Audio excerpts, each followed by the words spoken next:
Hello வணக்கம் நண்பா. So நான் கௌஷிக், நீங்கள் பார்த்துருக்கிறது பவர்லைன் ஹெடர்ஸ் தமிழ். ஸோ நம்ம இன்றைக்கி என்ன வண்டி பார்த்துருக்கோம்னா இந்த BMW F900r தான் பார்த்துட்ருக்கோம்.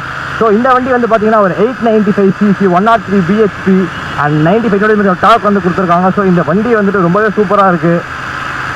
இது வந்து ஒரு 6 ஸ்பீட் மேனுவல் டிரான்ஸ்மிஷன். ஸோ வண்டியோட மைலேஜ் வந்து அரௌண்ட் ஒரு 20 கிட்ட வருதுன்ற மாதிரி சொல்லியிருக்காங்க. So front brake and back brake disc தான் கொடுத்துருக்காங்க. இதில் வந்துட்டு ஒரு டியூவல் சேனல் ABS வந்து கொடுத்துருக்காங்க. ஸோ வீல் வந்து பார்த்திங்கன்னா அலாய் வீல் வந்து கொடுத்துருக்காங்க.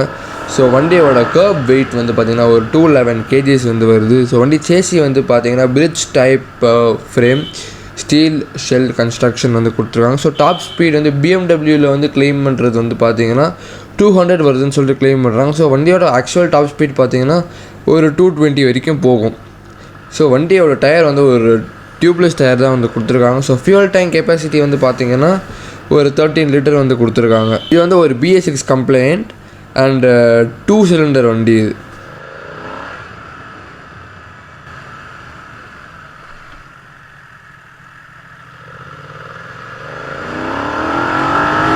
வண்டியோட பிரேக்கிங் பார்ட்டுக்கு வரும். நான் வந்து இந்த வண்டி ஓட்டும் போது நான் வந்து பிரேக் அடித்தேன். பிரேக் ரொம்பவே சூப்பராக இருக்குது. இந்த வண்டியில் வந்து பார்த்திங்கன்னா நமக்கு ஒரு பிரம்போ பிரேக்ஸ் வந்து கொடுத்துருக்காங்க.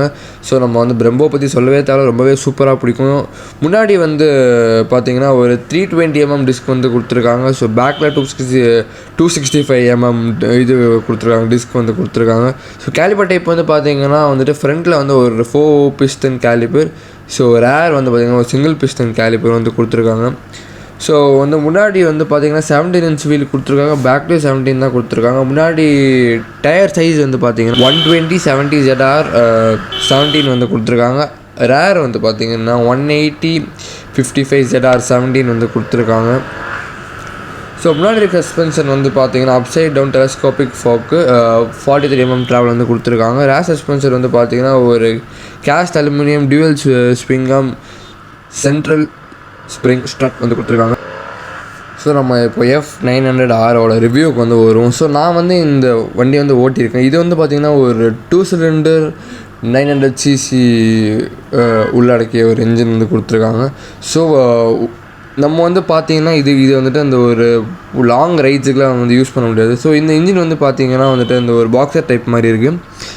செகண்ட் வந்து பார்த்திங்கன்னா கொஞ்சம் ஈஸியாக வந்து மனுவர் பண்ண முடியுது வண்டியை நம்ம ஊருக்குள்ளே. ஏன்னா வந்து வண்டியோட வெயிட் 211 kgs. ஏன்னா வண்டியை ஓட்டினா அந்த ஒரு வெயிட்ன்றது ஹேண்டில் பாரில் வந்து மெயினாக ஃபீல் ஆகலை. பட் வந்து கண்டிப்பாக அந்த ஒரு டேர்னிங் பண்ணும்போது இல்லை ஒரு யூட்டர்ன் எடுக்கும்போது கண்டிப்பாக வெயிட் ஃபீல் ஆகுது. ஸோ வண்டியோட பவர் பற்றி சொல்லணும்னா வந்துட்டு 2 ரைடிங் மோட்ஸ் வந்து கொடுத்துருக்காங்க. ஒன்று வந்து ரோடு, ஒன்று வந்து ரெயின். ஸோ ரெயின் மோடில் வந்து பார்த்திங்கன்னா 71 bhp இருக்குது வண்டி. அண்டு ரோட் மோடில் வந்து பார்த்திங்கன்னா 103 bhp வந்து மாறிடுது. ஸோ 2 மோட்ஸில் இதில் வந்து கம்மி பவர், இதில் வந்து அதிக பவர் வந்து கொடுத்துருக்காங்க. ஸோ அது வந்து ஒரு நல்ல ஐடியா. ஸோ நம்ம வண்டியோட இன்ஸ்ட்ருமெண்ட் கிளஸ்டர் வந்து பார்க்கும்போது ரொம்பவே அழகாக இருக்குது. அந்த ஒரு RPM மீட்டர் வந்துட்டு இன்க்ளைன் ஆகிற மாதிரி கொடுத்துருக்காங்க. அதே மாதிரி அதில் பார்த்திங்கன்னா அந்த ஒரு கியர் ஷிஃப்ட் இண்டிகேட்டர் வந்து கொடுத்துருக்காங்க.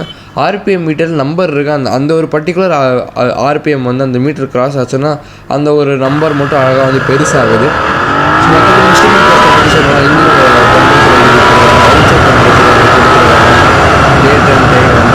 ஃபியூல் கார்டு வந்து கொடுத்துருக்காங்க. அண்ட் வந்துட்டு நம்மளோட ஃபோன் கனெக்டிவிட்டி பண்ணுற மாதிரி கொடுத்துருக்காங்க. ஸோ நம்ம அந்த ஒரு இண்டிகேட்டர் ஸ்விட்சஸ்லாம் பார்த்தோம்னா அந்த இண்டிகேட்டர்ஸ்லாம் வந்து பார்த்திங்கன்னா LED கொடுத்துருக்காங்க. ஸோ அந்த இண்டிகேட்டர் ஸ்விட்சுக்கு மேலே நம்மளோட அந்த ஒரு மோட் சேஞ்ச் பண்ணுறதுக்கான ஒரு ஃபெசிலிட்டி வந்து கொடுத்துருக்காங்க. ஸோ நீங்கள் அந்த ஒரு 1250 GSலாம் பார்த்தீங்கன்னா வந்துட்டு உங்களுக்கு அந்த ஒரு மோட் சேஞ்ச் பண்ணுறதுக்கு அழகாக வந்து அந்த ஒரு லெஃப்ட் ஹேண்ட் சைடில் வந்து கொடுத்துருப்பாங்க. ஸோ இதில் அதே மாதிரி கொடுத்துருக்காங்க மோட்லாம் சேஞ்ச். மற்றபடி வண்டியை பற்றி சொல்லணும்னா வண்டி வந்து ஒரு ரொம்பவே டீசெண்டான வண்டி. ரொம்ப சூப்பராக இருக்குன்னுலாம் சொல்ல முடியாது. ஊருக்குள்ளே ஓட்டுறதுக்கு கொஞ்சம் ஓரளவுக்கு டீசெண்டான வண்டி, ரொம்பவே கம்ஃபர்டபுளாக இருக்குது. ஸோ என்னோடய ஹைட் வந்து பார்த்திங்கன்னா 6 feet 2 inches. ஸோ எனக்கு வந்து அவ்வளோ கம்ஃபர்டபுளாக இல்லை. ஸோ இந்த வண்டி வந்து கொஞ்சம் ஹைட் வந்து கம்மியாக இருக்கவங்களுக்கு மேபி கம்ஃபர்டபுளாக இருக்கும்னு நான் ஃபீல் பண்ணுறேன். மற்றபடி இந்த வண்டியை பற்றி சொல்லணுன்னா எக்ஸாஸ்ட் நோட் ரொம்பவே சூப்பராக இருக்குது. ஒரு BS6 கம்ப்ளைண்ட்டில் இவ்வளோ நாய்ஸ் வர்றது ரொம்பவே ஆச்சரியமான விஷயம். ஏன்னா இந்த ஒரு BS6 கம்ப்ளைண்ட்டில் ஏகப்பட்ட ஃபில்டர்ஸ் வச்சு அந்த ஒரு எக்ஸாஸ்ட் நோட்டே இல்லாமல் ஆக்கிடுறாங்க நிறைய பிராண்ட்ஸில். So exhaust note is very good. And horn வந்து பார்த்திங்கன்னா ஒரு ஸ்டாண்டர்ட் ஹாரன் தான் எடுத்துருக்காங்க அந்த ஒரு பீப் சவுண்டில். ஸோ ஹாரன் பற்றி சொல்லணும்னா பெருசாக இல்லை. இன்ஸ்ட்ருமெண்ட் கிளஸ்டர் அழகாக இருக்குது. ஸோ விண்ட் பிளாஸ்ட்டு ரொம்ப ஜாஸ்தி தெரியுது. ஒரு 130க்கு மேலே போனால் விண்ட் பிளாஸ்ட் ரொம்பவே தெரியுது. ஸோ விண்ட்ஷீல்டு வந்துட்டு மாட்டுற மாதிரி ப்ரொவிஷனும் இல்லை. And mainly this bike is not meant for long rides or highway rides. So உங்களுக்கு இந்த வீடியோ வந்து பிடிச்சிருந்ததுன்னா மறக்காமல் லைக், ஷேர் அண்ட் சப்ஸ்கிரைப் பண்ணுங்க கைஸ். அண்ட் அந்த ஒரு பெல் ஐக்கானையும் சப்ஸ்கிரைப் பட்டனே மறக்காமல் அழுத்திங்கன்னா நீங்கள் பண்ணுற ஒரு சப்ஸ்கிரைபும் நமக்கு ரொம்ப சப்போர்ட்டிவாக இருக்கும். தேங்க்யூ ஃபார் வாட்சிங் கைஸ். கேட்ச் அப் இன் another video. Bye bye.